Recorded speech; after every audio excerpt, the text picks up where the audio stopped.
There's some rumbles of thunder here in the French Quarter. We'll take a look at radar in just a moment. I want to start, though, out in the tropics with Hurricane Franklin, which became our first major hurricane. Impressive to watch, kind of what a textbook example of a major hurricane is. Perfectly symmetrical, well-formed eye, and it's also a little bit more interesting to look at when you know it is not directly going to impact anyone. Obviously, higher surf here is Florida, the Bahamas, and then Bermuda is off to the north and east, and it looks like this is going to thread the needle between the East Coast and Bermuda. So good news for both of those areas. Where we're also threading the needle in the Yucatan Channel will be Idalia, which at the moment is still sitting just south of the channel, so it is in the Caribbean, not quite into the Gulf just yet, but as a strong tropical storm. And the expectation is, with that convection that keeps developing right near the center, we will see this continue to organize and likely continue to intensify right up to the point of landfall. What I'm also showing you is the wind field radius. So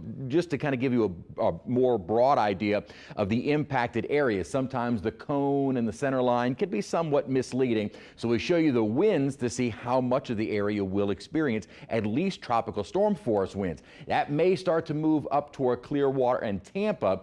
This is as of Tuesday evening, so late Tuesday, early Wednesday, may start to feel those winds picking up in central South Florida. Then as we head toward early Wednesday morning into midday Wednesday is when we could easily see this making landfall as a Category 3 right along the Big Bend. Now this is kind of when that center line comes into play, because if the center of the storm does make landfall in the Big Bend area, that would at least be some positive news, because this part of Florida is very, very less populated than other parts of the Florida coast. This is primarily marsh, so there aren't too many communities that would likely feel the brunt of those winds. Obviously strong winds across much of the state, certainly heavy rainfall, the surf, but the worst of the winds may be avoided by some of the larger communities. Then continuing out past the Carolinas and then eventually into the Atlantic, which some models kind of all over the place with exactly what the remnants of that system do. We can kind of talk about that later on. What's happening at the moment is actually some pretty strong wind shear, and there's also abundant dry air.